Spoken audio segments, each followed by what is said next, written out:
Welcome everybody to another Worcestery Council Theater 3000. Another week, no city council meeting. These losers are running scared. They don't like to compete against us. And for that reason, they have taken another week off. I don't know. We're here. We're not early voting. It's so whack to take. It's so whack to take a week off for early voting for a presidential election in Massachusetts, which is like an absolute non-contest. It's not a question. It's just you don't even see it on the news that there's a primary coming. It's like it doesn't matter. It's these dumb idiots and their laws and their traditions. But now we don't have to pay attention to them, so it's pretty cool for us. I don't know how you guys are feeling. I guess I can't be heard. I like it better. Yeah, your mic sounded a little strange there the first time. But we're gonna power through it. Half of what you're saying, but I actually understood everything that you were saying, so it was kind of rad. Okay, still bad? No, you sound pretty good now. Interesting. Okay. Okay. And another week without Travis. That's the other part that people need to get right with. When Travis isn't here, things go badly. We can only do so much. We are not smart men. So we need you all in the commenters union to, make decisions for us and help us, or else we'd be little babies, helpless little babies on the street. So I think tonight is going to be, just a lot of in-depth discussions. We got Berg Powers is going to be coming on a little bit. He's probably our favorite guest, I think, just because we are constantly having him on, and he always is incredible. Yeah, I was just catching up on his podcast, Incredible Mass, and actually last week they posted an episode about why city governments are so useless in Massachusetts. Oh yeah. And it was really, really interesting stuff that I think everyone in the Commenters Union is going to be glad to hear about. So definitely excited to probe his mind about that, because it's kind of crazy, actually, when you get into the nuts and bolts of it. Did they need to do any research other than watching Worcester City Council meetings? I think the Worcester City Council meeting is like a great example, because they didn't even try, right? They just know they're useless and accept that. No rubbing against the cage here in Worcester. Hey, Mike's doing it again. Your connection seems fine. It's almost like you have a limiter on. It's like cutting off. It's like cutting off the half of the sound when you talk. What's your mic input? Are you on your? Is it just the computer? Or are you using your mic? You just phone. Might be the issue. I switch to a different mic then. Yeah, let's try that. So yeah, if people have stuff they want to talk about tonight, if they voted already, and you guys want to talk about it. Again, the contest is still open until the end of this episode about who gets to decide, what my vote for the Massachusetts presidential primary, and hell, I'm going to say general. Fuck it. General too. Yeah. Whoever gifts the most subscriptions, from when we started, which was roughly the beginning of the year until now, gets to choose who I vote for.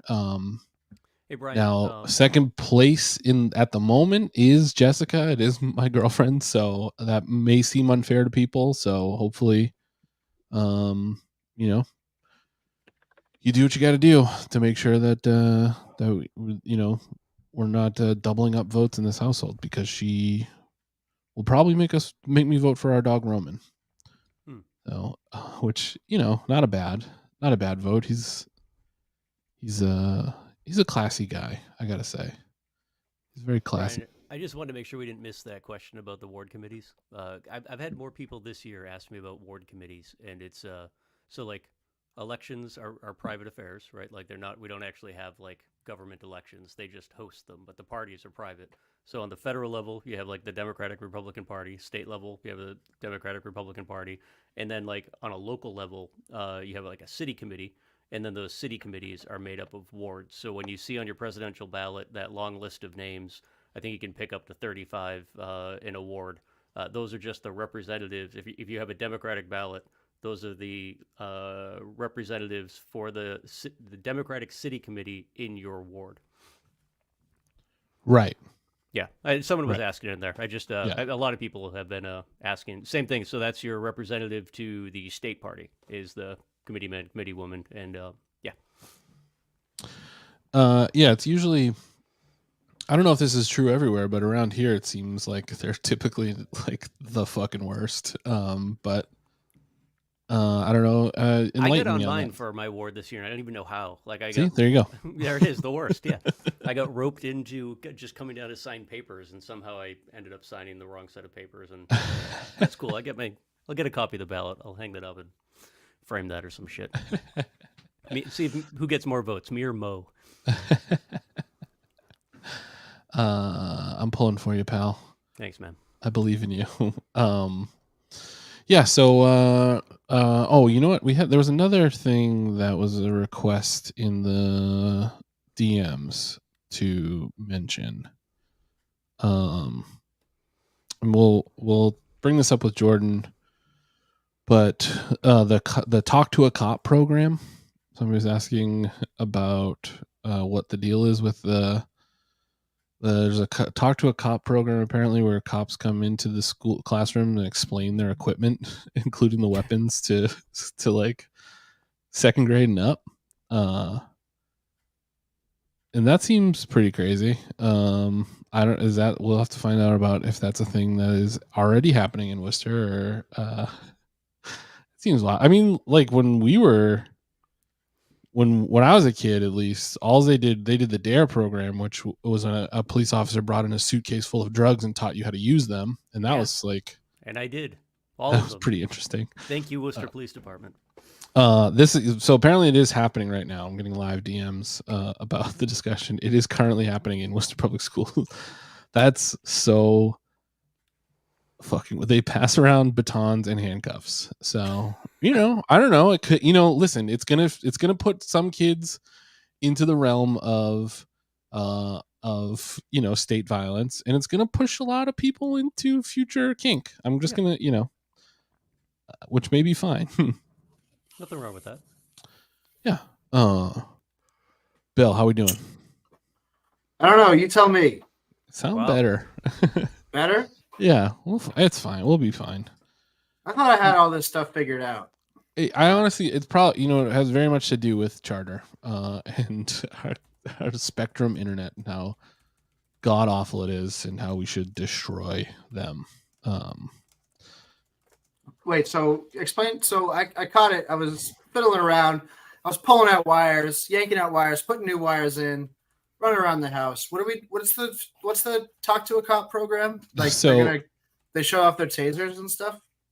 So yeah, I'm gonna read the DM. Would love to hear Jordan and y'all's opinions on WPD's apparent Talk to a Cop program, where the cop comes into your classroom and explains their equipment, weapons included, and to the kids second grade plus, they get to pass around a baton and handcuffs. Fun.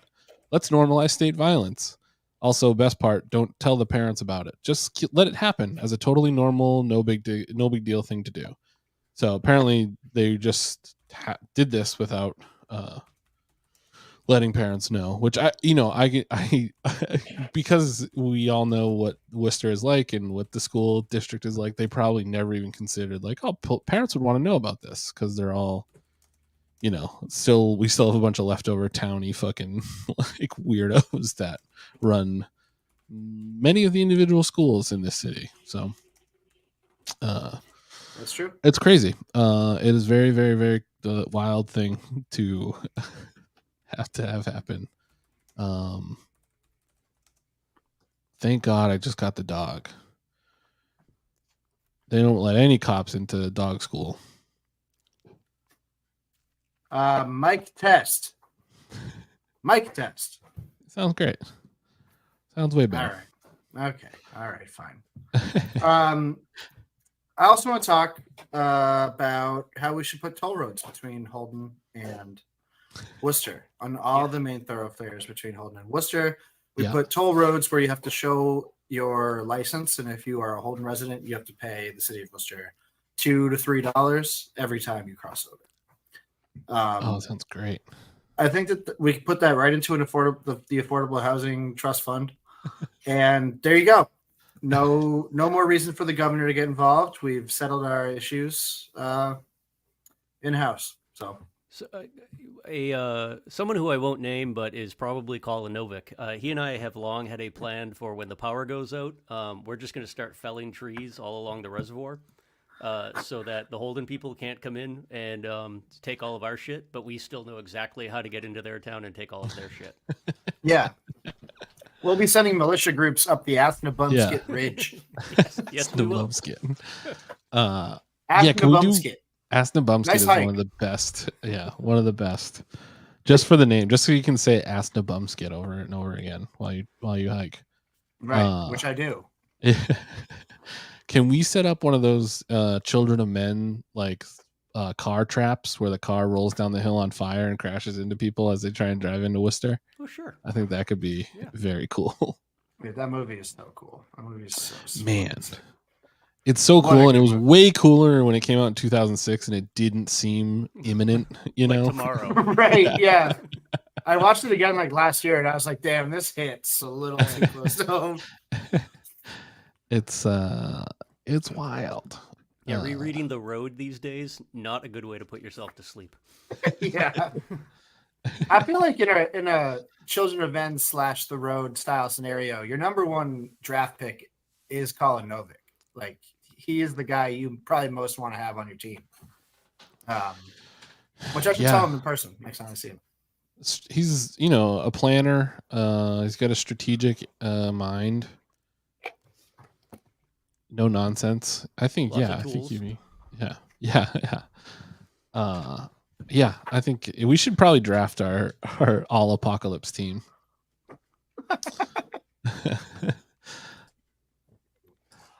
And I just want to remind everybody that I do have a crossbow. So whether that makes you want to pick me for your team or kill me and take it, either way. I got this cool knife. Whoa. Check this out. Cool. It's like a cop knife. And we're demonetized. You can't knife anybody on a stream. I think that's a prop. That's a prop knife, anyways. No, it was a movie set prop knife. Yeah. Yeah. Because Brian, me and you both work on movie sets. Right. So it's for prop purposes. New Liam Neeson movie getting filmed in Worcester. And he used that to get his daughter back. Yeah. Taken again. I just started working on a post-apocalyptic thing, and I don't think it's going to be good for my mental health. Thinking about this stuff all the time. What game is that? No, the new show that I'm working on. I'm actually not allowed to say what it is, but okay. Sorry, I misheard you. Well, then that's cool though. Yeah, post-apocalyptic movie. I like it. It was it's gonna be real interesting. Yeah.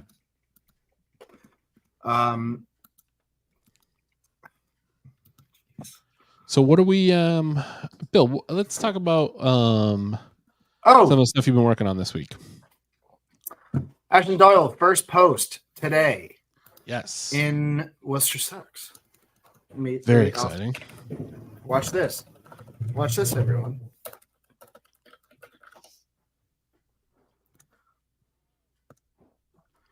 Share screen. Yeah, Canberra. It's the stats are important. It's all a give and take, though. Check this out. This website is growing rapidly. You have Shaun's Bad Advice column, WPS in Brief, Eschendorf's new column. You go over here, you click on it. You got the first post right here, new, with me at the top begging for money. Yeah. As always, Which everyone should be giving to you. Everyone should be giving. I'm at 694 paid subscribers. The lucky 700th will get a merch item of their choosing. So you just have to roll the dice. And the only way to roll the dice is by upgrading from that free subscription to the paid subscription, which is functionally the same. You don't get any incentives at all. Except a chance at merch. And like chance at merch. The mass lottery says you got to play to win. You got to play to win. Yeah, Ashton's column, real good. Goes through all the sorts of stuff that we've actually been talking about over the past month, and really does a nice job of breaking down this super worrying budget problem that is not going anywhere, which will be another fun thing to talk to Jordan about once he gets on. Yeah. How much do we think the Talk to a Cop program costs from the budget? They get overtime for that. We're getting on both. Yeah. They definitely get overtime for that. Yeah. Like 100%. What else am I working on? Well, this week I'm getting together a piece about ShotSpotter because Wired just posted that. I don't know if you guys read it, but Wired had a new sort of landmark investigation on the location of ShotSpotter microphones, which have been kept a secret from most cities up until now. They're sort of like leaked internal documents, but in Worcester, they gave us the locations of the Worcester one. Let me pull it up because there's a couple of maps here that make it very obvious where ShotSpotter goes. And I wonder, didn't I just hear that a big city just got rid of was trying to shut down their ShotSpotter contract? Chicago did. Right. Yeah.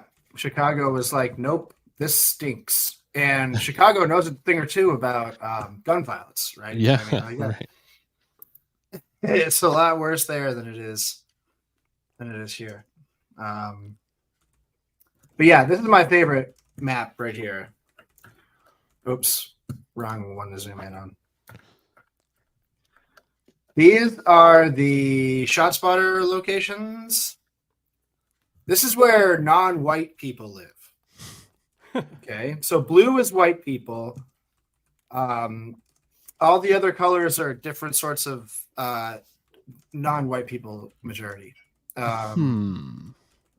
So here you have a lot of ShotSpotter locations here and over here. And you kind of see this, it's pretty close. And then hold on, I'm analyzing here. What could be the common fact? I can't. And then here, if you put where the ShotSpotter is, that's what it is, Bill. There's less purple or lilac, I guess. If you put the as Sarah did here, if you put the ShotSpotter map, shout out to Swallow Sally, over the redlining map. This is the like the 1920s or whatever redlining map. You also sort of start to see a trend here. Oh, I see the trend. That's all on the other side of the Newton Hill fire buffer. That's what it is, Bill. Right. Yeah. Right. Exactly. Nothing over here. Nothing. No. Nothing over here. Nothing over here. Nothing over here. I can't. I wonder. Hold on. I'm thinking very hard about this, but I can't quite figure it out. Well, I'll let you know that myself and Not Colin Novick are big fans of this map as it currently stands. Yeah, where are you going to put the ShotSpotters when you use them to track people coming into Worcester from Holden? So, as we know, Worcester not only has the ShotSpotter gun microphones, we also have the algorithm that they use to predictive police to where to assign patrols in an effort to forecast crime using AI, predictive policing. And I kind of think it's fair to say that the same dynamic might be going on with the predictive policing as with the choice of where to put the microphones. I don't know. That might be crazy. I might be totally off base on that, but Bill, oh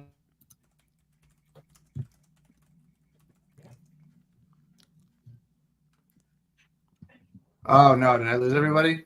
I'm still here. Oh, we lost Bryan. Maybe just for a second. He went fuzzy, okay. but he looks like he's back now. Looked like he was about to say something. We're getting Spectrum tonight really bad. And that's going to be, we talked about last time at the open newsroom stream. We talked about Chattanooga being an example of how to do things right as opposed to wrong. And Chattanooga has municipal internet.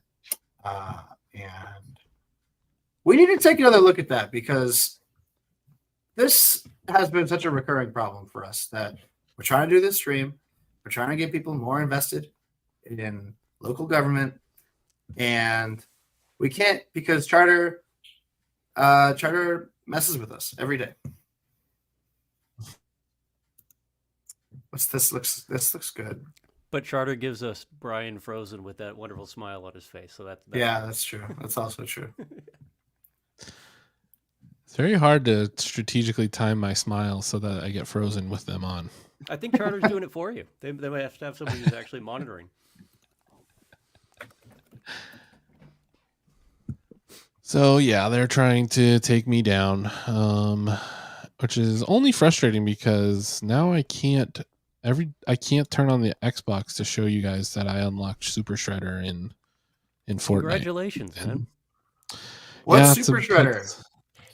They did a TMNT. They did a Teenage Mutant Ninja Turtles collab, and the last thing for it was a Super Shredder skin, and I worked real hard, and I finally got there, and I'm really excited about it. Proud of you, man. Thanks. That's great. Thanks. I've been in a real Fortnite rut recently, where I feel like I've plateaued ability level wise. And my level keeps going up, so I keep playing against harder and harder people. So I'm doing worse because I'm just coming to the realization that I'm just not very good. So I think I need to go back to the basics, do some training camp style exercises, get my aim up, get my reflexes up. I might start drinking pre-workout before I play Fortnite so that I'm especially sharp. That's a good idea. Yeah. That's a really good idea, actually. Yeah. Do you have any now? You should drink them now. No, I don't. I don't have any. I've been meaning to buy some pre-workout, but I haven't. Gotta get you some pre-workout. There's one brand that I'm really looking at that's called Woke. Because you know what? That's me. That's me. Oh yeah, that's a good idea. Smelling salts could be great too. Just get you jacked up.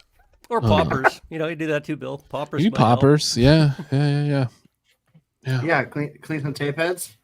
I mean, I do have a video store, so there you are. So you almost have to do poppers. That's kind of like a good business model, actually. It's just having the entire thing be in front for selling poppers. Which are totally legal, by the way, and we'd be well within our rights to order that and distribute that and charge money for that. Yeah. Allegedly in a video game. I don't know. For the purposes of the movie we're writing right now. Right. For the purposes of the movie we're writing. Yeah. And that would be pretty cool. We get a lot of interesting people in the store, I think. Some really cool people. I think some great stories you'd hear. People. Yeah. I think you should do it. Yeah, me too. We just decided it's happening. All right. Yeah. Get it. I'll send in the order tomorrow. Great. I'll Log be on the to the dark first web. customer.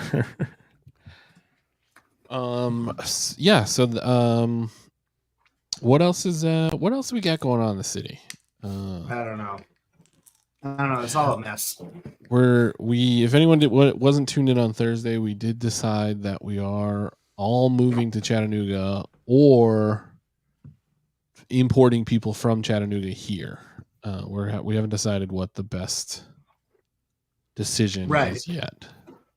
Because if we import people from Chattanooga to here, we could influence our elections and do some classic electioneering. Right. To sort of get some of these really crappy people out of power. Right. This is true. Somebody did make a spoof of the buzz.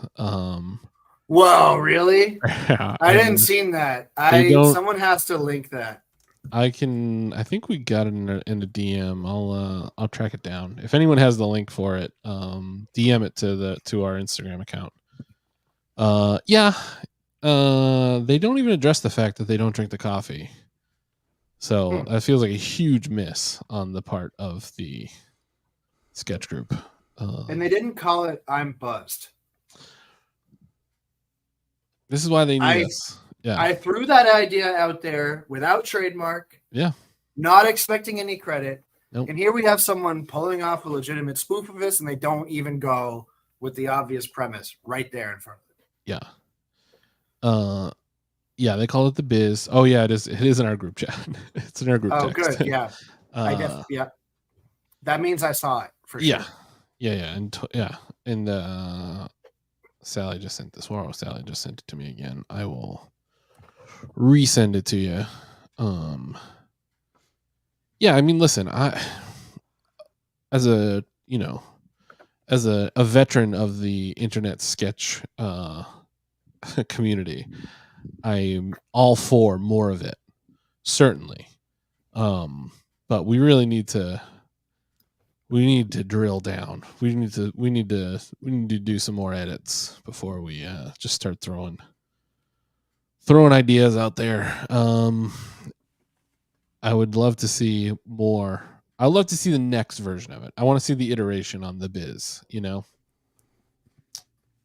Also, I do believe there maybe was a hint of uncool accent work, but I'll have to watch it again to double check. mild flag worthy accent work. Yeah. I would say be very careful when you're doing an accent in your internet video. Just you almost don't even need to do it. Just don't do accents. Yeah. Don't even really do an impression most of the time. Just, Chevy Chase it. Everyone gets it. Yeah. There are a lot of things that make Eric Batista funny and interesting in a comedy sense. The accent is not one of them. Right. At all. Right. We'll probably watch it, right? Townie accents are absolutely an exception. Yes. And as a townie raised by townies, I get to do it, right? Yeah, you're allowed. Yeah. Yeah. I get to fucking do it. What? Do you think you're fucking better than me? Jesus. Yeah, I get to do it.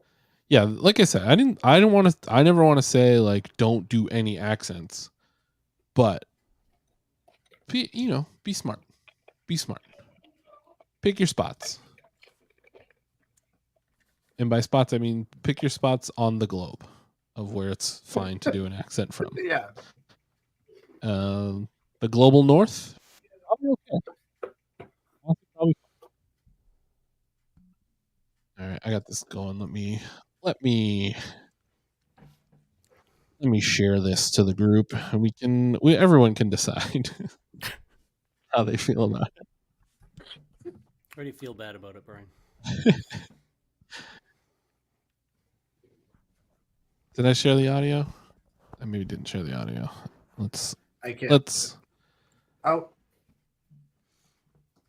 You know what? Let's save that for later. We'll watch that in a little bit because our guest is here. So let's bring him on now. Jordan Berg Powers is here. Jordan, Thanks for joining us tonight. Hey, nice to see everyone. How are you? I'm good. Good. You know, a night off, I guess, from the bonkersness. Yeah, they're cowards. 3 weeks of night off. Great. It's like, Yeah. yeah, nobody wants to work anymore. So I keep hearing. It's like if the city council needed to exist and had a purpose, this would be bad, right? But like if they take 3 weeks off, it's no problem. Doesn't that sort of raise the question of what it is they're doing in the first place? Right. Yeah, if they were effective or did things that were, vital to the city, then yeah, we'd have a legitimate complaint. But as of right now, it's like, yeah, you know what? Take a month off. It's really just that like the charter exists and the city is legally bound to have a group of people get together every week or every couple of weeks and discuss things, and like so they're just kind of going through the motions. But we're not really expecting anything to come of it. I mean, in fairness to them, we're grouping them all together. But I'm sure if we had actual people who wanted to do things, Tu and Attell would love to find some people who are willing to tackle some problems and not just agree with whatever the city manager said. It's just how much can you beat your head against a wall among people who are just like, but what if we did nothing instead? Yeah. What if I just let Tim Murray text me what to do, then and didn't do any other research? So everyone in the chat, we got Jordan Berg Powers on, and he has a great podcast, which I was actually catching up on today, called Incorruptible Mass, which is funny because Mass is very corrupt. Yes. And just, what was it, last week, I think, you guys had a really good episode that I found really revealing about how city governments and town governments, municipal government in Massachusetts is uniquely powerless in Massachusetts, like compared to other states. And I was wondering if you could just give our listeners a rundown on what that means. Yeah, so I think we probably might remember, or you might have been outraged when Texas took away the right of their cities to raise the minimum wage, or Florida did the same. Ron DeSantis recently went about taking away all of these rights for municipalities. But guess what? We don't even have any of those rights. You literally can't do any of those things in Massachusetts. So we fail to be outraged because it's just the norm here that our cities and towns cannot do the basics of legislating. Last week, our legislature had a very full week. It allowed the city of Dedham to manage its sewage. Like, that's the sort of minutia that our state legislature is involved in the town's running of their things. In 2023, the Massachusetts legislature passed 86 bills. 83 of them were involved in what municipalities are doing. One of the others was a tax cut for dead billionaires and day traders, and that's in the budget. So like, they basically, the majority of the work our legislature does is just agreeing with whatever the city's towns do, and or some sort of like they call them sick banks. So there's this weird thing where if you get sick and you're a municipal employee or a state employee, you don't just have time. They have to vote you the right to take time off. It's very strange. So that's what our legislature mostly does. It's mostly doing these things. But what it means is, if you are a town and you say, or let's say you're a city and you want to, and let's say you're a city and you want to raise your minimum wage because it costs more in the city than it does in the rural parts.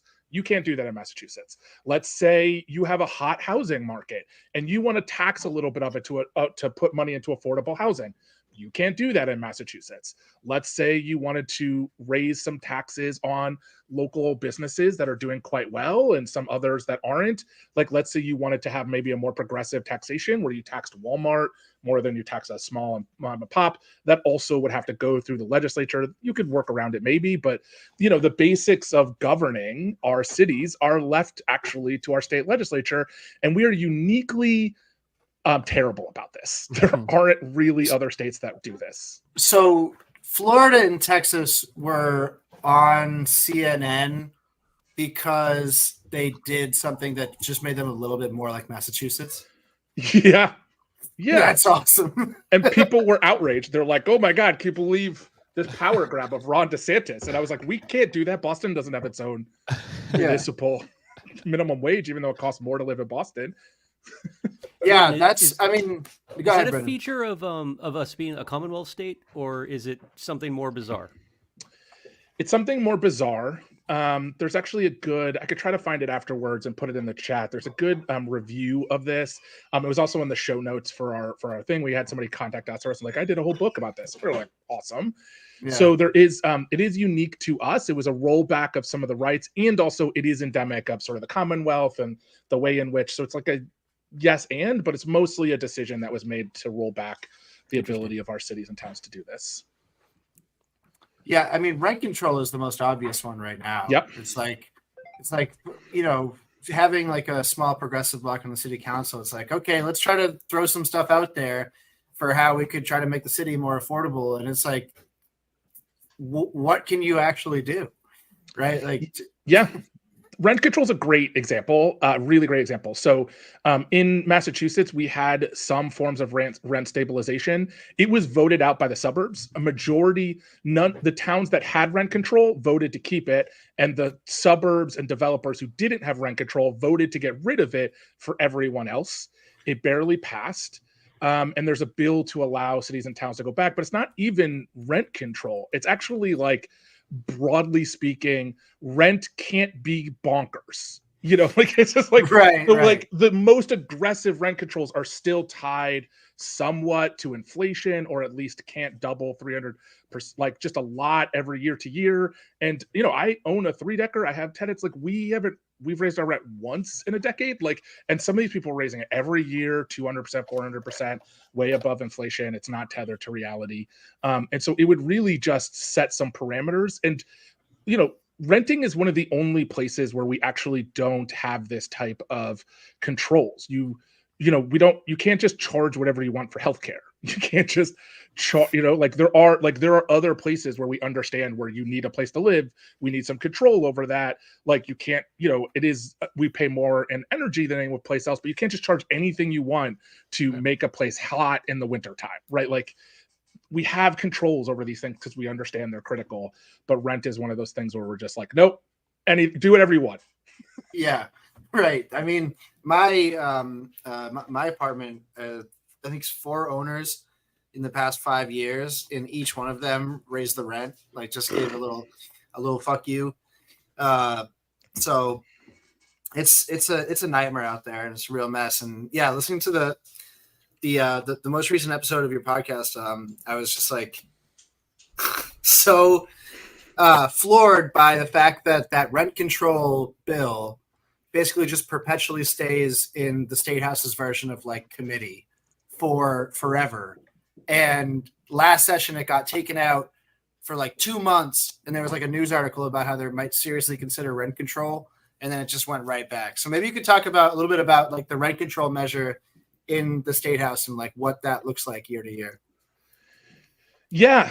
So the rent control is not going to pass our state legislature. It's not going to pass our state legislature because our legislature is controlled by basically 2 to 3 people, who are Speaker of the House, our Senate President, and now to a lesser extent, Governor Maura Healey, and 1 or 2 people in their leadership circles, and they are they're fiscal conservatives. In any other state, they would be moderate Republicans.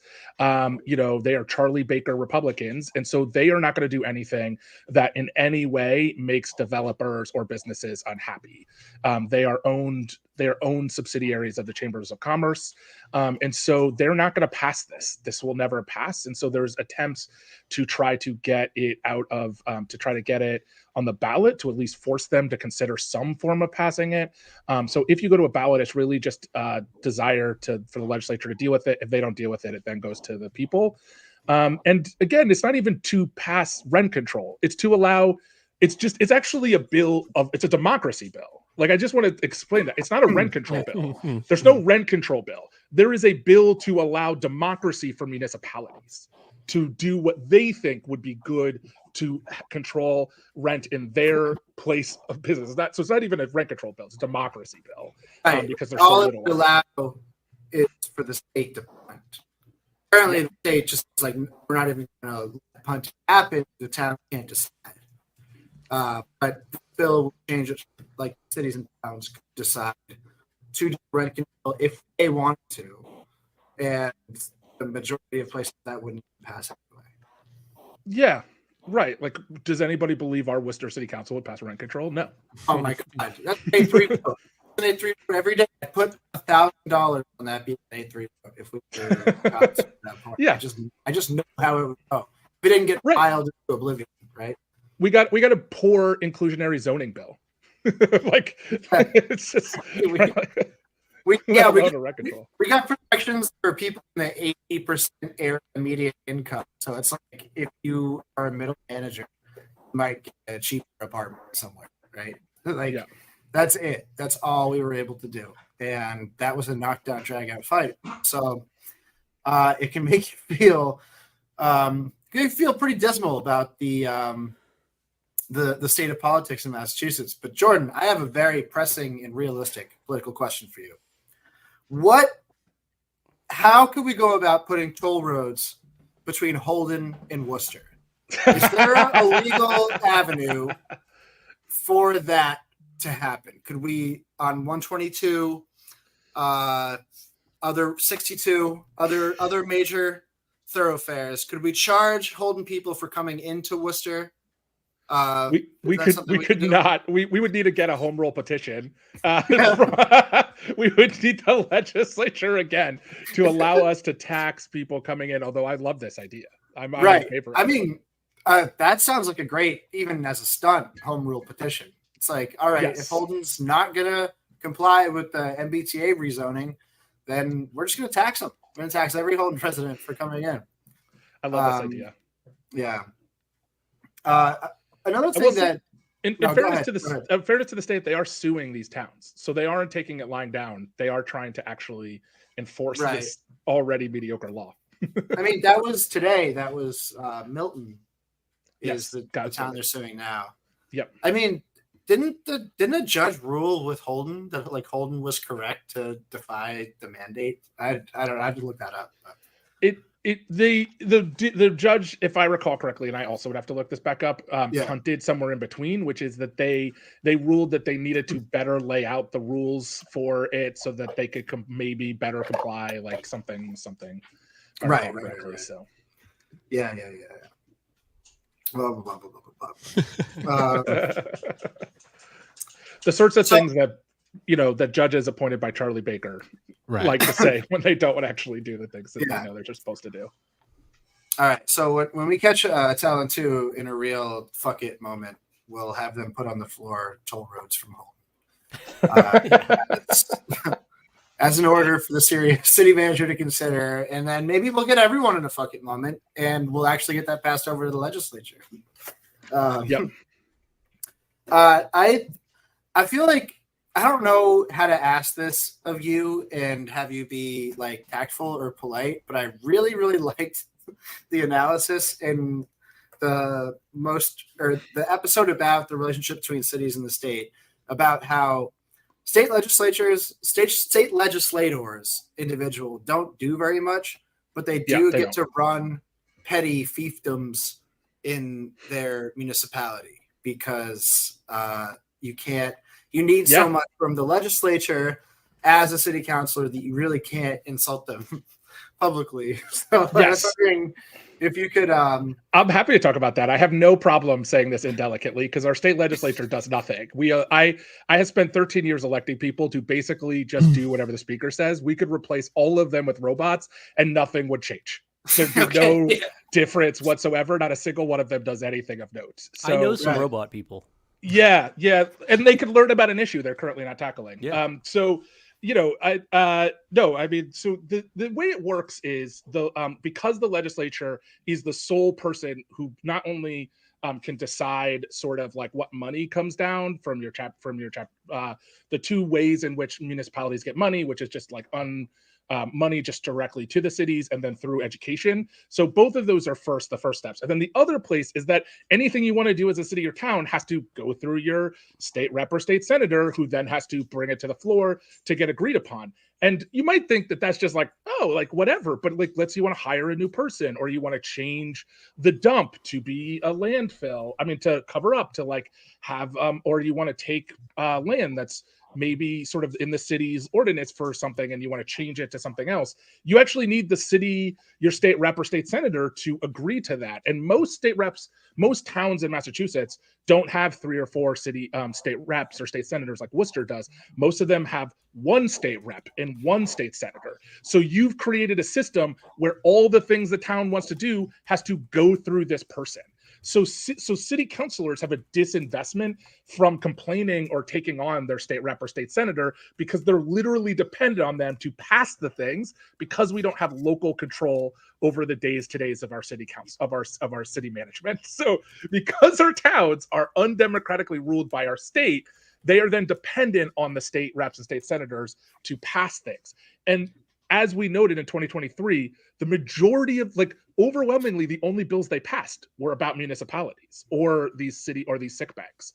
So the only thing they actually do is if we're going to be generous, they're bottlenecks to the governing of our municipalities. Those could be impediments if you challenge them, say you're not doing a good job, say you don't want to, you could do better. And so you create this really weird fiefdom thing.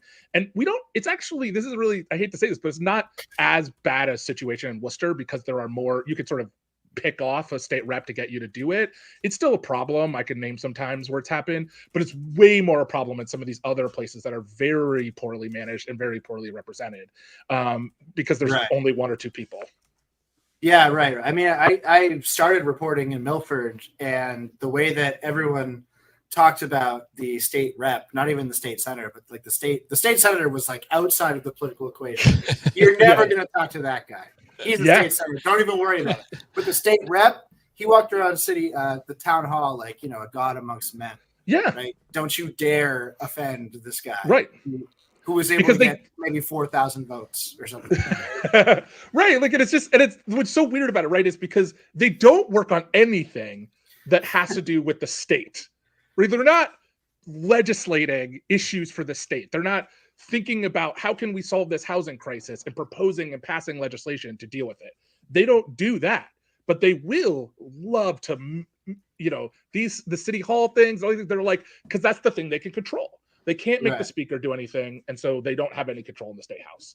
They don't legislate. All of the mechanisms of legislating have gone to the speaker, and it's gotten far, far worse. It was not like this. But like the basics of just legislating, moving a bill through committee that doesn't happen anymore with the speaker controls all that. So you have literally nothing to do. You think that there's a 1-to-1 connection there, maybe like a 2-to-1, or maybe some vague tie between that sort of dynamic and the fact that every speaker of the House goes to jail? Yes. Corruption, absolute power corrupts absolutely. I will remind you that DeLeo, the one who didn't go to jail, was an unindicted co-conspirator, which is what Trump is in the case in New York. Remember, he's going in court in New York. Right. He was an unindicted co-conspirator in New York City. So the thing that Trump might get Trump in jail is the thing that DeLeo didn't have to even. They literally tried no-name people who had no power rather than try the people in power. But he was an unindicted co-conspirator for corruption about how he got a speakership, which was trading votes for positions in the parole office, I think, right? Parole or So he's a criminal too. I mean, or unindicted. He is, according to the federal documents, an unindicted co-conspirator to a crime that they tried 2 people for. Let me be specific. That's so crazy.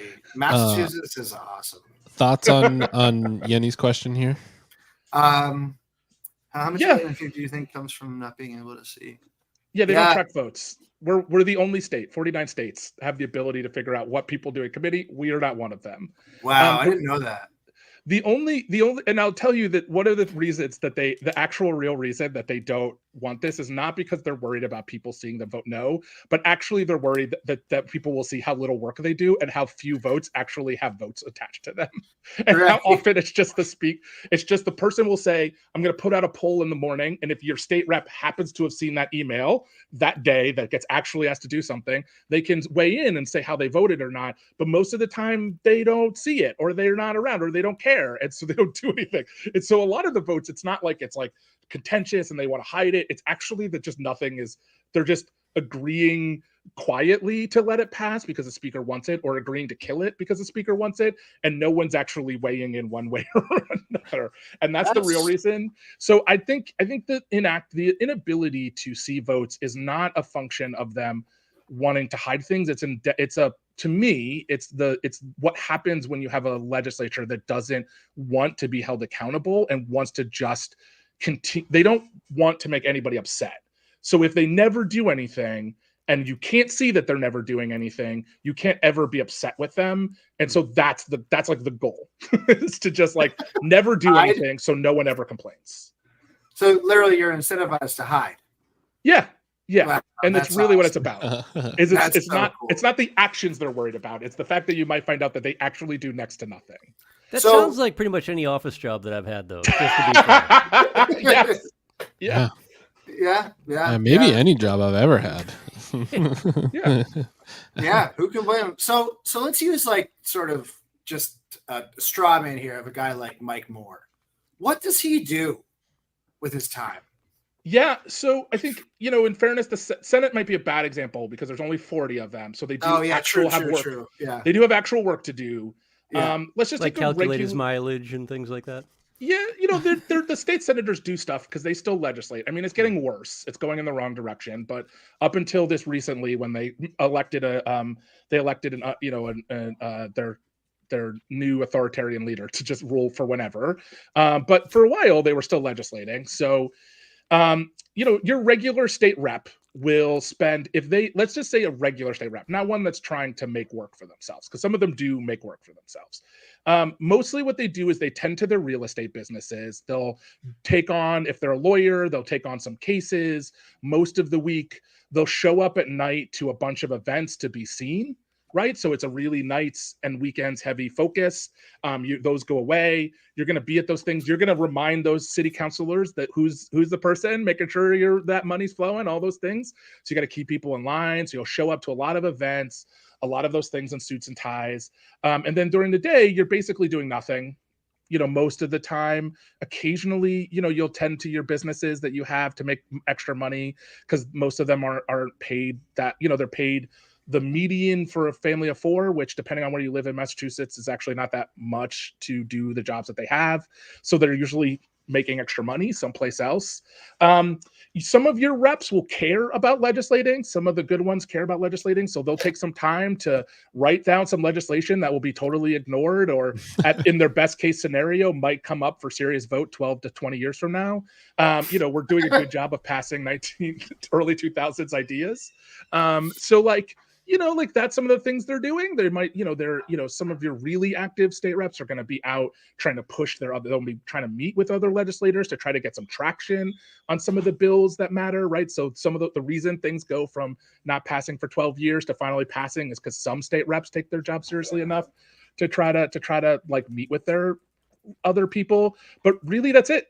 They're not, mostly they're not doing much. And there's a lot of constituent services. So if you're a city councilor in Boston or other sort of gateway cities, and you are probably doing a lot of constituent services. So you're doing a lot of like managing the fact that the state doesn't do a good job of helping regular people, especially poor people. So you're spending so you might be spending time on the phone with National Grid or the welfare office or other offices to try to get them to work properly. That's also a big part of the job, especially for people who have low income residents as their constituents.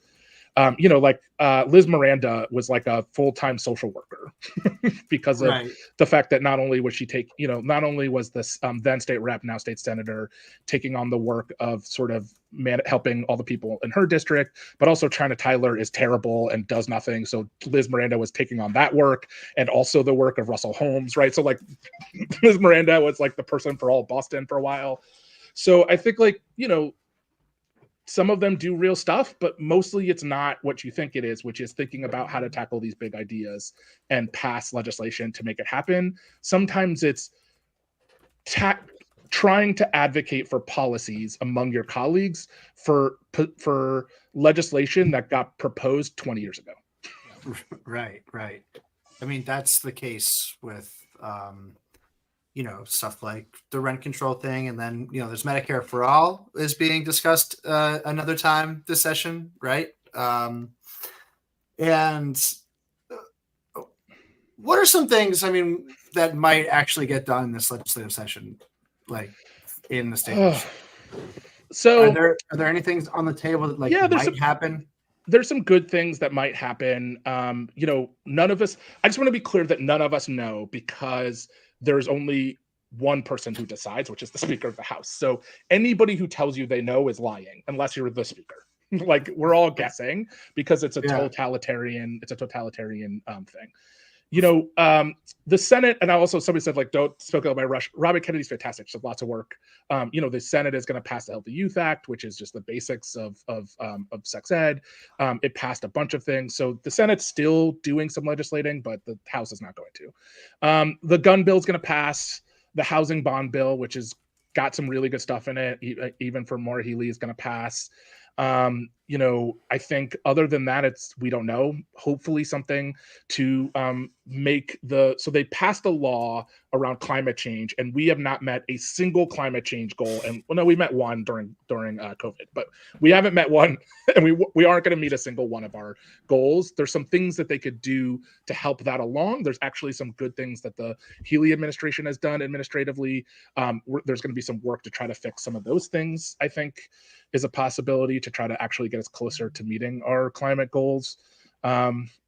Other than that, I think, there's talk of something around healthcare, but they always talk about it and never do it. So it's hard to say.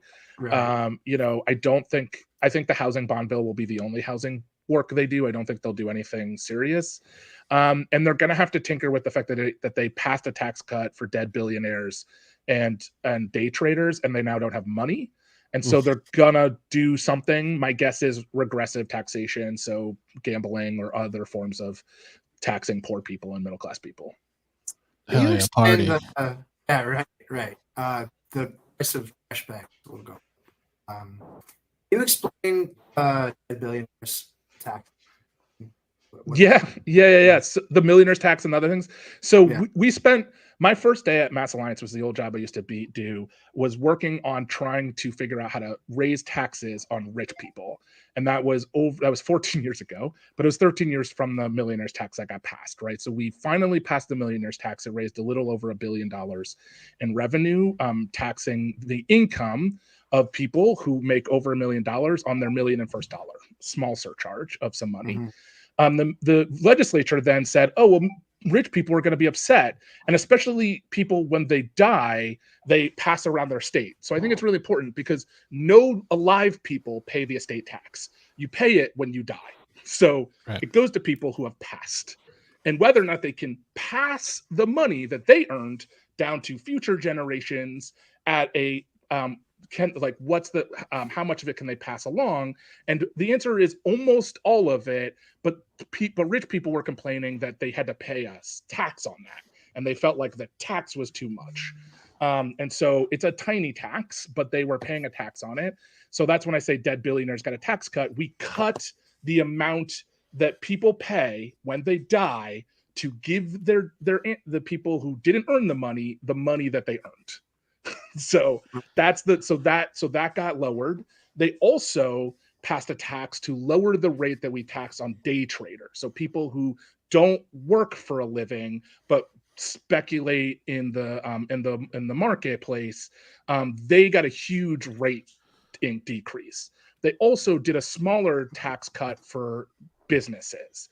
They made that sound better by giving regular people roughly $50 in rent relief, and a good tax cut for really poor people to so that they pay less of their income. If they make less of it's taxable to the state, that's a good tax cut for really poor people. But the average amount of money of rich people got was way more than the roughly $50 to $500 that regular people got.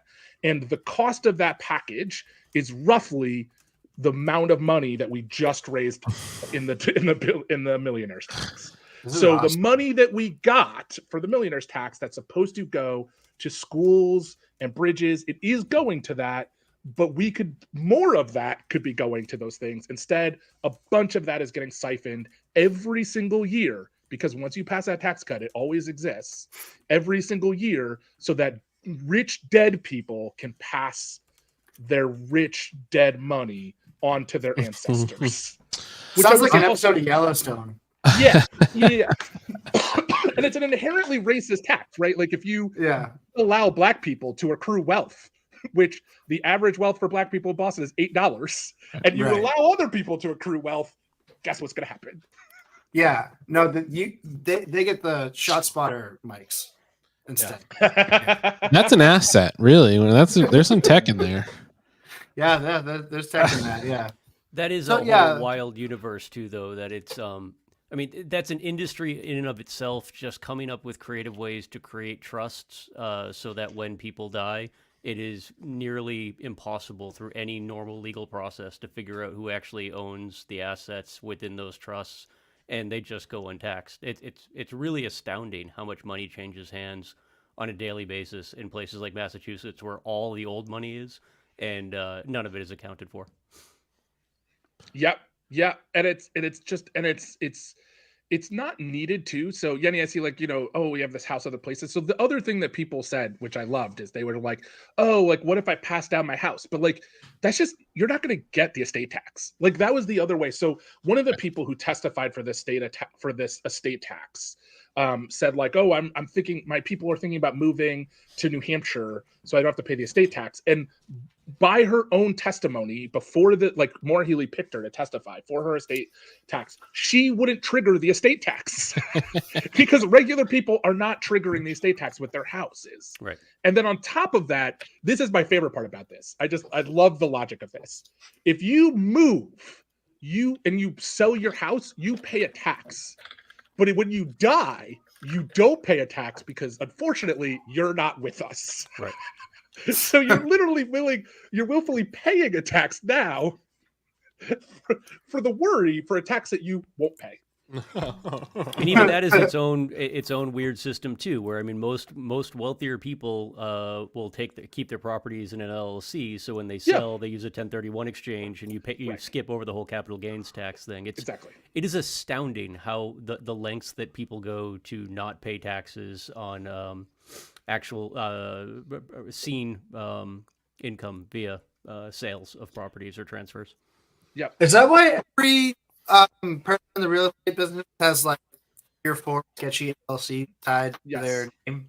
Yes, every property is typically kept in its own LLC, and that way it's that much easier when you sell that property. If it's an income generating property, as long as you sell it and exchange the assets that you see from that sale into another like asset, you use what's called a 1031 exchange, and that's just 1031 is just a subsection of tax code that allows you to skip over the capital gains tax that you would normally pay on the gains that you saw by way of appreciation from the time of purchase. That's crazy. It's amazing. The stuff. Now, I'd rather pay full taxes than try to understand a word of that. But that's actually part of the problem, though, too, Brian, is that when we have high level conversations about taxing wealthy people, the average person, like Jordan gave a couple references to like people who were testifying that wouldn't even be impacted by this. People come out of the woodwork with fears that this is going to impact them. It's that old line that all Americans are just temporarily disgraced millionaires. But none of these things impact anyone. Most people will go through their entire life owning multiple houses, never knowing what a 1031 exchange is. They'll never realize that there are ways to skip capital gains taxes and whatnot. And they certainly don't have multi-layered trusts to ensure that their great-great-great-great-grandchildren can take an estate without actually paying any taxes on it. But yeah, it's an industry those are high-level accountants. They go to school specifically to learn to come up with new ways to hide old money. I'll just say also, I think what's important that you've said there's also our state reps don't understand it. No. They still don't understand it. They don't understand what they tax. They think they protected some old person passing down their house, and that person's already exempted. And I don't understand this stuff, and I work in real estate. I'm just parroting things that I've heard people smarter than me say, but it's really like, like you're wealthy and you have an expensive building, I'll introduce you to this lawyer so that they can help you along your way. Because, I mean, it's the downside of anything involving taxes. is on a state level, especially Massachusetts, and on the federal level, our tax code is written specifically to benefit the people who already have all the money. And it's not there to benefit us at all. I mean, a tax code could fit on an index card if you wanted it to. It's a pretty simple process, but instead you have teams of lawyers who specialize in one tiny little section of tax code. And yeah, I mean, you're not going to beat them because they're the ones who wrote the laws. Yeah. And they pick their Speaker of the House. And when he runs out of his usefulness, he gets to go to jail. Yeah, what do we think, what crime do we think the current speaker is going to get?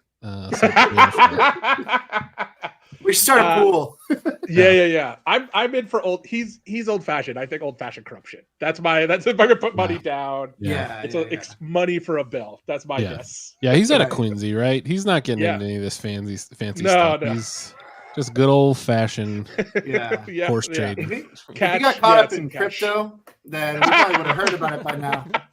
Right, but it seems like that's something that he could realistically just not really understand crypto that well and get caught up. And I love this friend. We've all been there. That's a great pool. Yeah. Brian, I don't want to make you mad, but you forbade me from selling my Bitcoin until March, and I actually sold it already right before the jump. I needed $300. Okay, I had a tough year. Listen, and that's why you'll never understand the secrets in the tax code. You're selling off stocks because you need $300 cash that day. You're never gonna know what the Kennedys know. When it comes to the State House and whatnot, too, is if you watch the kind of investigations that our constitutional officers find themselves the focus of, it's usually just giving you a heads up to what the Department of Justice is trying to figure out about how corruption works in DC. Our system of government is so old and refined that we've really figured out all the shit. So if our current speaker does end up being indicted, like all the past speakers and Senate presidents, it's really just giving you a little bit of a tip as to where they're currently looking in DC for problems. It's really neat stuff. It's also a really great time for us to start season 3 of The Wire on our rewatch. Yeah, exactly. Yeah, for sure. Just in time for this conversation. So Jordan, I mean, it's when you explain all of this stuff the way that you have, it paints a pretty clear picture of an ineffective system. How come that's not really something that you might read about on a given day in statewide news? You don't hear about a lot of this stuff. You kind of hear the rent control measure advanced, something like that, but you won't get into that kind of stuff, really. Yeah, I mean, the first problem I think you'll know well, which is just what happened. There's not the same level of journalists there, and the people who are there are forced to just churn stuff out. And what does churn stuff out means? It means you're copying and pasting press releases, and somebody gives you a press release. What are you gonna do? You're gonna call somebody who you think is the opponent of that, try to get a quote for them so you can get an article out as quickly as possible. Right. That's the majority of the work. You're not getting into these higher level thinking, and the people who do that, the places where that does exist, they're mostly owned by older white folks who I like to say think of themselves as just a little bit to the right, a moderate right, but they're actually a little bit to the left of Attila the Hun. They're just they're just really just bonkers right wingers, and they parrot a lot of the same right wing talking points you'd hear on Fox, but they think of themselves, because they believe Biden actually won the election, that they're moderates. And so this is you see this, for example, with Commonwealth, which is just it's just a bastion of just really right wing older privileged thinking, and they literally have a regular column for the Chamber of Commerce to complain about nothing, and they don't do any of these sorts of deeper analyses about what's happening or why they're happening. And I think more importantly, they're worried that if they do, then they'll stop getting those press releases, they'll stop getting access to those people. The other piece is just some old-fashioned corruption. So this is no longer true, but there was a time where the 2 State House News employees, one of them's partner worked for Charlie Baker in Charlie Baker's office. And the other one's partner had a no-show job that was created by Mariano. the 6-figure no-show job. So like also there's just like old-fashioned corruption is just like another reason for this. So and most of our dailies around the state are they're not owned. They're owned by Gannett. They're owned by a large corporation. What are they doing? They're just buying State House news and reprinting them locally to their newspapers. And even if they are owned locally, they no longer have a person in the State House. So they're still buying the State House news and reprinting. And what is the State House news? It's largely a laundry list of press releases from people. So Right. You're just not going to get that. It's like my favorite thing. If we would do polling about Charlie Baker and we would ask people what people liked about Charlie Baker. And the thing that they liked about Charlie Baker is that he was popular.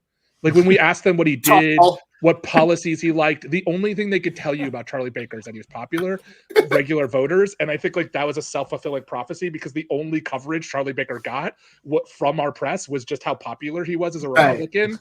Which of course feeds into the narrative that they want to tell you, which is that like there's only two political thoughts. One of them is right wing, one of them is left wing, and we filter everything through that very childish belief system. And so having Charlie Baker be popular allowed them to continue this mythos that the Republican Party is a functioning party interested in the mechanisms of government. And so like that was the only article they wrote about Charlie Baker, despite like the corruption, the inactivity, the lack of good policy, and the fact that he was like letting our state go down the shitter. When I was working at Milford Daily News and Metro West Daily News during Charlie Baker's administration, and I was like in a position where I like really had to read the Boston Globe every day and like super pay attention to that stuff. It literally was just like, oh, he's like the Bill Belichick of fiscal responsibility. Right. Yeah. Like people just wrote about him and talked about him in this insane way. Like he was like, they're like, oh, it's just so great to have an adult in the room. And it was crazy to see. Yeah. They don't understand that we have to balance the budget every year or take out bond bills, which are just credit card things. They don't understand that that's like not the same as the government. And also he wasn't good at it. That's the other thing. He wasn't like we didn't. It wasn't like if you looked at the details, it was actually pretty poor. Yeah. For Charlie Baker's first term, it was, that was what I was still attached to Steve Grossman. I didn't leave to go work on the gubernatorial campaign, but during the primary, it was seeing the two of them run into each other at an event and being so like childishly giddy about the opportunity to potentially debate each other if Steve came out of the primary. But you could see through it that it was like, because if you're giving them like a positive take would be like they're both really smart guys when it comes to finances and whatnot, but really they were excited because they kind of agree on everything. It was the only argument was like the nuances of what to do on the back end of revenue collection. But on the front end, it was just going to be two guys who just agreed on everything. To your point, Jordan, that it was two political parties that were basically already in agreement about the outcome of the election for either of them. Right. Yep. Yeah, we go to like press events where Charlie Baker would go to like Waters Corporation in Milford and be like, we're going to bring manufacturing back. And everyone was like, oh my God, this guy's a genius. I was just like, I have to write about this. This sucks. Getting back to the like coverage of him, say what you want about AI, but at least it can't marry a conflict of interest, right. I didn't know that about saying that as somebody whose industry is also being destroyed by AI. Yeah. I didn't know that about the State House news reporters. That's pretty fucking sick. It's like that's all somebody the should look news into it now. From. Yeah. Somebody should look at it now. It was just like, but it's a small workplace. Yeah, I get it to some extent, but it is right. Yeah, it's pretty on the nose. I if I had the money, I would totally assign a State House reporter to cover it in the Worcester Sucks fashion, but that person would probably end up getting shot. So definitely banned from the building. Right? Yeah, for sure. Jordan, I don't know. Anyone have any other questions for Jordan? There was a couple in the chat earlier that might be interesting to touch on. Oh yeah, I was gonna ask about this. I don't know what that means. Personally. Right, I also don't. The HIA? Yeah, I mean the SRO thing is the resource officers in schools. Yeah. Our school committee got rid of police officers in the school system. Obviously, Maureen Binyenda cannot wait to arrest all those black and brown kids, she can no longer suspend.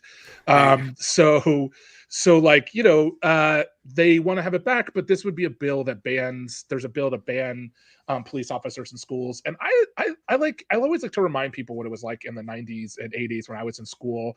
Kids get into fights. That happened when I was a kid. Kids stole things. Kids did things that they like. I don't know. If you went into a bathroom, there was always smoke in the bathroom, and like all those kids are adults now. They're all fine.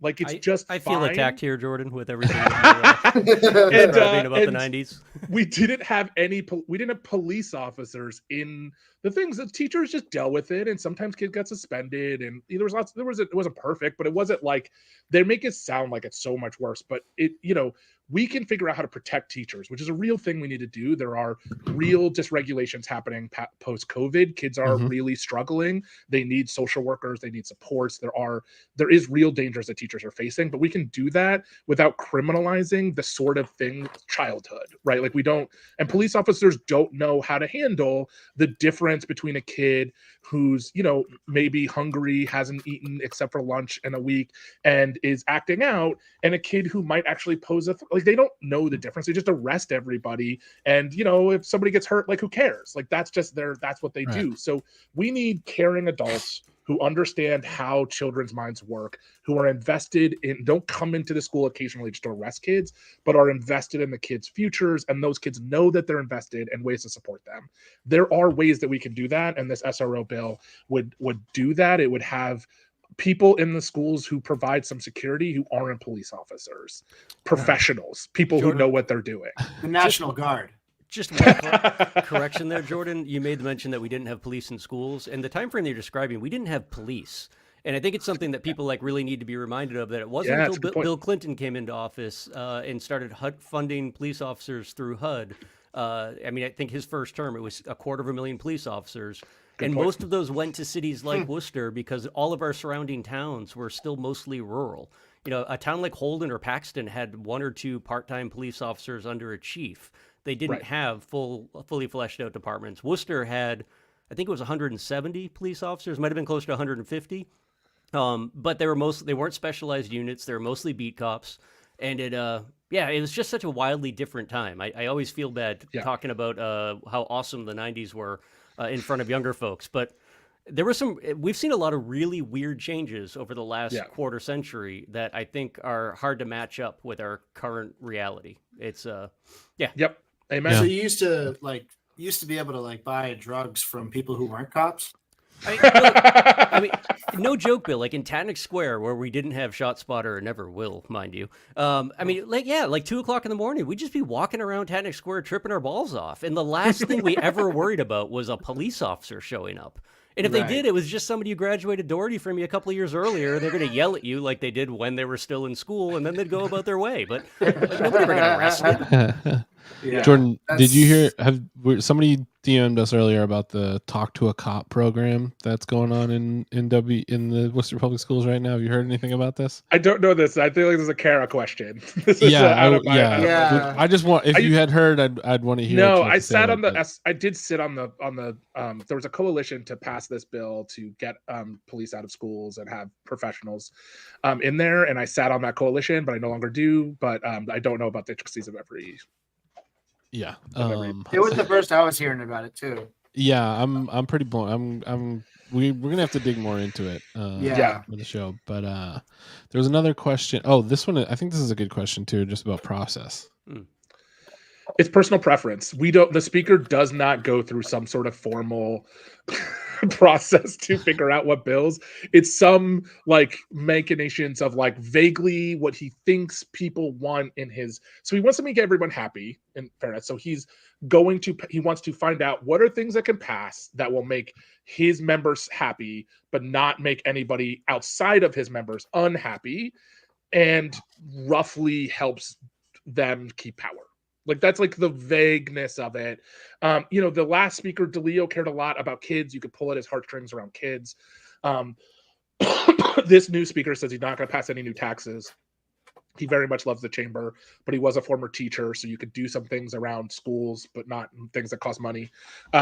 So like they have some personal preferences, but mostly it's just like vague, whatever they sort of feel like. Yeah. So it's like the city manager choosing which council orders to respond to, basically. Exactly. Like just complete unilateral power that no one. No, that's great. That's just great to hear that the state house is just as messed up as the city council. Yeah, no notes. Yeah. Yeah, right. Can you imagine a police officer teaching sex ed? Listen, wear rubber, especially if you're on Piedmont, right? Oh, the HYA, the Healthy Youth Act. I don't know about the Healthy Youth Act and allowing who had SROs teaching it. I can imagine there was one version of that. The current version of the bill that is likely, hopefully, to pass the Senate. It has passed the Senate 5 times. It has never passed the House. And just for people who don't know the Healthy Youth Act, it just the original version said that if you teach sex ed, it has to be scientifically based. It can't be the just wild whims of people you just found on the street, which is actually what happens in a lot of places. You lost most people right there, Jordan. Yeah. There is a new bill that would require school districts to teach sex ed, which I think is really important. And again, we say sex ed, but it's actually healthy youth is actually a better term for it because like my daughter, so luckily the schools in Worcester has it. What my daughter learned is like, don't touch people without permission. When you're online, you need to be safe. Talk to parents. Like, it's not what people, they always have this thing like they're going to teach kids porn. And I was like, kids can find porn. That's easy for kids to find. The thing that we want to teach kids is how to be healthy, how to function and understand these things that they're going to get bombarded with and have some tools and skills to understand them. And one of the biggest, which is why some of the people who are against it are such terrible people, is to understand when you're being touched without your permission and to tell people about it, to understand that and tell people, because kids don't inherently understand that. They need to be taught it, like math, like other things that kids need to learn. And so that's some of the things, so my daughter had language for when there was a kid in her classroom touching her hair without her permission. She understood that was wrong, understood that there was a person that she needed to talk to and talk to an adult about it. And before that happened, before she literally learned it in class and then talked to an adult, which means that it was happening before that. And she wasn't sure who to talk to, even though despite us saying at home, if somebody does something you don't like, let us know. But having a teacher explain it in the way that a professional teaches it, that clicked for my daughter in a way that she was like, oh, this person's doing something I don't like. And I'm going to tell an adult in a way that stops it from happening. Right. You can see the bishop doesn't like it. Yeah. So like it is, I always like to remind people because I think it gets these like scary, the people are like, oh, these things. And I'm just like, and the kids and kids that got opted out. And one of the kids who opted out was the kid who was bullying my daughter. Tracks. Yeah. I've been meaning to ask about this. Do you just because I love it so much, I'm not expecting you to have any special insight into this, but do you know why 4 of the 8 Brockton committee members want the National Guard to come to? Yeah, I do insight on this. I do know a little bit about it. I have spent actually a lot of time door knocking in Brockton and know the politics there pretty well. Okay. Essentially, the Brockton has, I think let's just be real. Brockton has been disinvested from. It's a lot of kids who are from Boston who have been forced out, gentrified out, who have been forced to sort of live where they're from, maybe other things. So they're, you're dysregulating a bunch of kids. You've disinvested from these children. You've told them that that we don't care about them. We're not investing in their school districts. We're not doing things to signal to them that we care about them and see real futures for them. And so you have schools where there has been an upsurge of kids who are dysregulated, who have been disinvested from, acting accordingly, who are saying very clearly to adults, we see the way you see us and we're parroting that back to you. And some of the teachers and some people are struggling to figure out what to do about that. And whenever adults struggle to figure out how to handle teenagers, ironically, just like what happened to the baby boomers, their instinct is to bring in people with guns and shoot them until they can't comply. It's like these same people who are like bemoaning Kent State can't wait to like bring in the bring in Right, insane right, people to right. shoot their grandkids. Like, I don't, it's just like, it's the impulse of adults that they don't know what to do when we fail, when we're sort of failing children. Because again, these are children we're talking about. They're Right, children right. that we're Yeah. failing. The way to fix it is to invest in them. Invest in them with money. I like to say we could throw money at airplanes when they don't work. We should throw money at kids when there's a problem. Right. Yeah. That's Or throw difficult kids at thing. airplanes. Right, right. Not your kids. But Brendan's kid. That's fine. Yeah. He's trying to jump out of airplanes, right? Fly them, but yeah. Oh God. At least And ideally, starting with no. that part, Yeah. I've jumped out of a plane. It was a bad idea. It turns out you're really far up. Oh, It was a mistake. No, thank you. You just said Did he- something, Jordan, that I've been making fun of my mother for her as well my entire adult life. But it's that every boomer thinks of themselves as someone who was on the lawn at Kent State, when in her case you were at Worcester State being fucking boring. But that whole generation really is. If you look at the population that was actually involved in the counterculture movement, it's a non-existent percentage of the population. And you can still see them because they're still tripping balls and having a good time. But Thank God for them. It makes Western Mass the overwhelming better. majority of them were they were born to be conservatives, and that's kind of what we got. Yeah. Yeah. Yep. Yeah. Yeah, that's right. Yeah, I mean, I you're think either it's Go ahead. You're either a Devo boomer or you're a Charlie Baker. There's like no way. He's a Blink 182 boomer. Blink 182 boomer, yeah.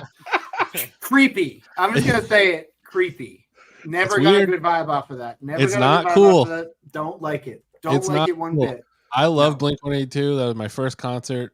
It's not cool that he likes them. There's something uncool going on This there. creepy, dark, eyes wide shut level stuff going on. He there, should I think. listen. It's not okay for him to be around college students. I'm just saying.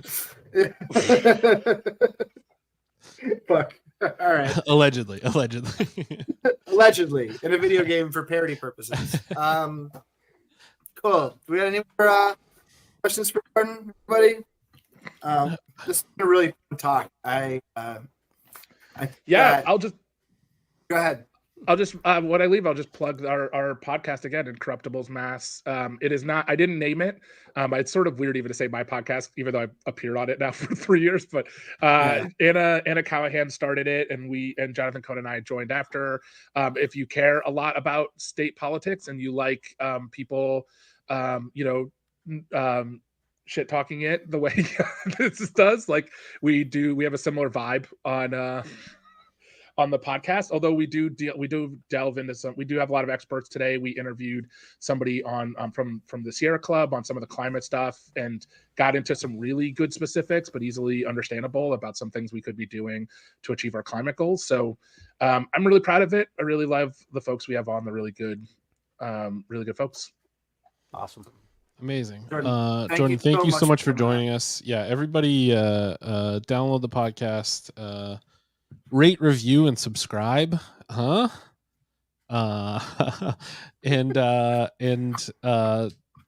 thank you to Jordan for coming on. Just the absolute best. We love having Jordan on anytime we can. There's the URL in the chat, and we'll share that on Instagram as well. What do we got here? I saw Oh yeah. just listening earlier. I'm just gonna go to that, I think. Yeah, that should be pretty interesting on the 29th. So check that out. You guys got anything you guys want to plug tonight? Anything else we want to talk about before we take off? Not today. No, I'm good. I had Phil of today. We thank you guys so much for joining us tonight. As always, even on an off week, you guys show up, and that's incredible. Once again, thanks to Jordan for coming on and talking to us and showing how much more informed. Oh, okay, yeah. Hold on. All right, Yeah, back to guys. Let's go. Let's get this going. Well, we need a Melican. That was too much smart guy stuff with Jordan on talking about real things and being smart. We need to watch. Yeah, we got to watch something stupid. Biz, my name is Toad Miscues. What's in my cup? Could be Monster Energy drink, could be vodka, could be chewing tobacco, but it's probably all three combined. Today, I'll be speaking with City Manager Derek Blotista because he's the only one who will ever agree to come on my show. This is a fundamental misunderstanding of what the show is. Yeah. Why is he walking like that? That's what I could not figure it out, dude.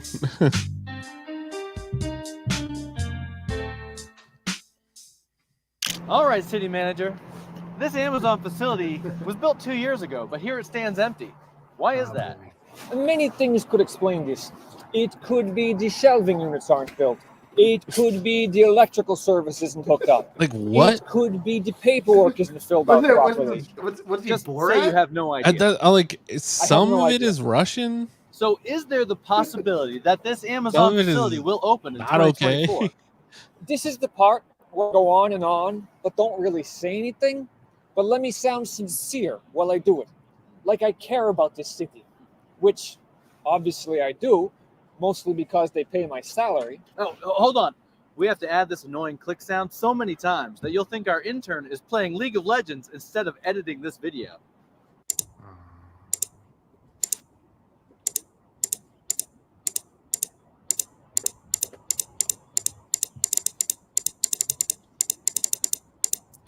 Can I Sorry. finish my monologue? This is trespassing. Oh, yeah, also, sure. by the Go way. ahead. I'm going to pretend to listen while I continue to drink my cup of liquid happiness. See, So as I was they saying, don't drink the coffee. this city and needs Amazon. This is a big And Amazon needs this city. And if you consider our current tax base, when you apply the different tax base, Awesome. Well, that will do it for this episode of The Biz with City Manager Blotista. If you know how to use social media, reach out to us because no one in our office knows how to. If viewers have more questions about the city, who should they contact? City Hall. City Hall, Worcester. No, City Hall, Boston. Boston. Yeah, we have no idea what's going on. Okay. Stay tuned for more episodes of The Biz, all with City Manager Blotista, because I don't have any other friends. roasted their asses. Boy. That, I feel uncomfortable. I don't like that fake walking.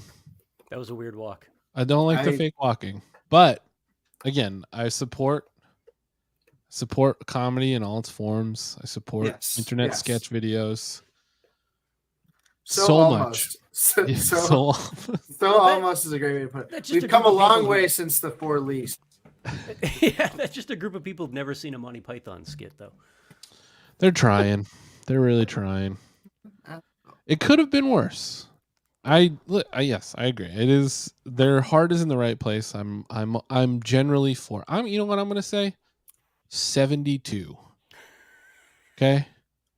Yeah. Room to grow, but certainly a passing grade for sure. Listen, Night, Yanni. you can mock Eric for Night, a number of things that are amazing. He sold the former city manager his apartment.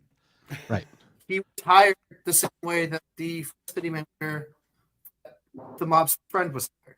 Right. He doesn't really seem to understand what's going on. In a funny way. He lies a lot. You can do all of that without that. Hey, my name's City Manager Eric Batista, and I'm here to tell you that. Shit. See, I just. I thought I was gonna have some brilliance that would just come to me. I really felt but that it something didn't. was It didn't coming. happen. Didn't happen. I got tripped up. We got tripped up. So that's what happens when you take a big swing. You tried though, and that's what's important. Is that we show up every day. Let's try. Yeah. And we try. Yeah. Yeah. My name is City Manager Eric Batista, and I can't believe the homeless people were so mad at me about what I did to them. This is good. We should film this. My name is City Manager Eric Batista, and I have a nice haircut. My name is City Manager Eric Batista, and I have a weird complex. I don't know. He's actually kind of hard to make fun of. I have a weird second place complex with Augustus, and I try to be like him, but I'm not as good at it. I don't know. It's kind of hard. It's kind of hard to make fun of Eric Batista. Yeah. All right. They get a Except for when 77 now. When it's in the moment. When it's in the moment of watching him talk, it's pretty easy to make fun of. Conjuring up the character of Eric Batista is not very easy. Yeah, that's why they switched the name to Blotista. Right. Yeah. Also, just use their names. Like, are you afraid of them? Right. Yeah. That's Like pretty good. Yeah, I don't know. It's Well, tough. thank you, Swaro Sally, for sending that over. That was a big part of my week. So, and a big part of the show. And thank you, all of you, for joining us tonight. Like I said, on an off week, we really do love that you guys still show up. Bill, are you getting ready to share something? That was me. Do you mind Oh, if I Brendan. send this out blind? I think it'll be better than the last video, Brian. I Do it promise to you it. that. Yeah. Oh, hit it. yeah. Can you bring it up on the screen? And Yeah. This looks great. What's this, a Boston Dynamics robot? no, this is UC San Diego, other side of the country. Oh, why is it not loading? Come on. Spectrum. Seriously, what the fuck is going on here? Does it have individual sweatpants on for each of its robot legs? It does, yeah. What joggers on? Oh, this is terrible. Why are you not doing this? Hold No, on. I'm no. invested now. We have to. We watch gotta it. wait. I'm too We gotta invested. wait. I'm too invested. My name's City Manager Eric Batista, and I like to watch YouTube videos. This is so good too. I'm Eric Batista. I don't drink the coffee. Do you want to? Sheesh. Here, I got My name's Eric Batista, and Steve Sargent is not my daddy. All right, let's try this again. Here we go.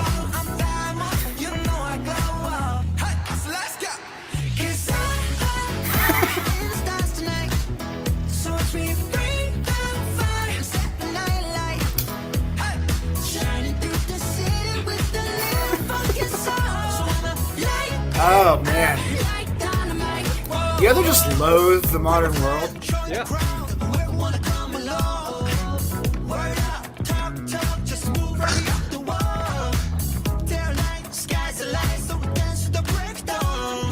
This is me trying to play Just Dance with Jess.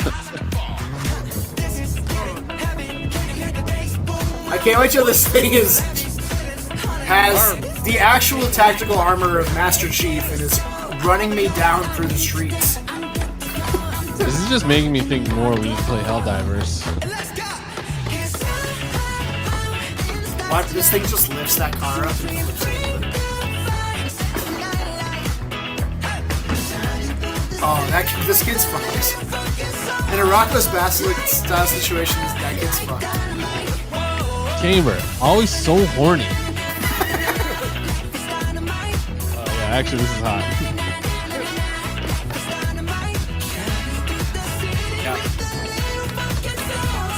That thing to have energy from here to and he's chasing through that thing.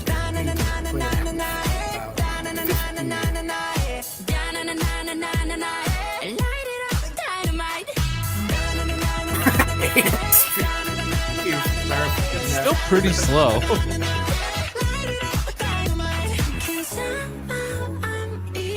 It runs like an old man. Editor's decision not to make that 4 separate frames of needing to be just walking around different.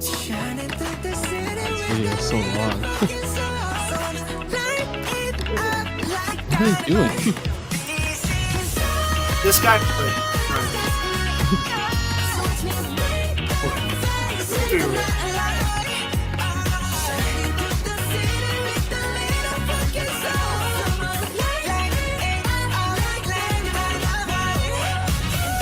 Guy has very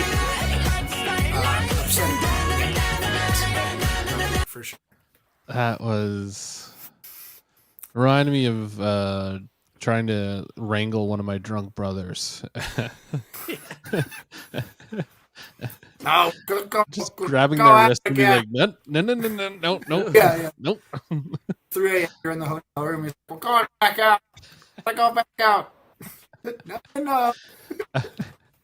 Wow. That was really amazing. That was a great way to end the show. Yeah. Kill Just all looking- robots. Look at our future dead in the Well, make sure that you are subscribed to billshaner.substack.com, Worcester Sucks, and I love it, worcestersucks.email at Worcester_sucks on Instagram. 6 more subscribers. Lucky And you can win you can win a prize. You could win merch of your choice. Of your choosing. That rules. So make sure that you're get subscribed there, paid subscription. Bill is amassing a group of writers that this city has never seen the likes of. So new paid subscribers, 4 left. Until I reach that arbitrary 700 number until somebody unsubscribes, which happens pretty regularly. And if we get to a certain amount, then Bill can get a new router, and we won't have to deal with all the choppy voice that we dealt with tonight. So do that. Follow us here at WCT3000 on Instagram, Kate's favorite Instagram account. Make sure that you're following. Subscribe to us here on Twitch. What are we at? Let me check what we're at for subscribers. We are at 37 subscribers right now. That is less than we had last week. People didn't re-up. You know who did re-up though? Air Hadoken and Reggie QQQ both resubscribed for another month. We thank you guys so much for doing that. Yeah, we're just getting started on this thing. So please subscribe. Please buy a t-shirt from us at wct3k.storeenvy.com. Great shirts. They make a great product, and we have some great designs, and we'll probably have some more new ones soon. We're working on some stuff. Maybe we'll throw a book club t-shirt up. Oh yeah, sign up for the book club. Sign up for the book club. The book club signups are running for this round, for this book, running until the 29th, till Leap Day, correct? Sure. And on Leap Day, you can do whatever you want, and you better subscribe, or you better sign up for the book club. There's a bunch of people signed up. There's actually a ton of people signed up. So this is going to be great. 8 hours for what we will. 45 people. 45. 8 hours for what we will is the book. You know, the way that that we're going to do it, I know you guys are working on some alternate versions besides just getting a print copy. A bunch of people have gotten their print copies already. Excellent. So maybe there's some sharing that can be done. Wow, we're up to 50. 50 hell yeah, look at that. That's amazing. Get in on this. It's going to be really fun. I'm really excited to read. I'm grabbing the link right now. Wonderful. Bill's going to throw that in the chat. Follow Wooten Any Comedy as well. We just had a great show at Ralph's last Friday. Bren was there. Travis was there. Did you guys even see each other? You didn't even. I don't even know if you knew each other was there. Yeah, No idea. That's how many people were at the show. Friends did not see each other. And we actually have a pretty exciting announcement coming up very shortly. Follow us on there for that. And I will say it does have to do with the Roast of Worcester. So we're coming back for another year. So make sure that you are following us for all the info on that. Make sure that you're keeping your weekends free and clear, completely free and clear at all times. Yeah, Camber, you got to come get your Nico shirt. Well, we got to figure that out. But thank you guys so much for coming on. No school committee meeting this week, I think, right? Because of there's no school committee meeting this week. So we will figure something out for Thursday. Make sure that you're again, you just guys follow us to find out all this info. And at worst case scenario, we will see you next Tuesday, everybody. We love you. Thank you for coming on with us, and we'll see you next time. Bye. Have a good week.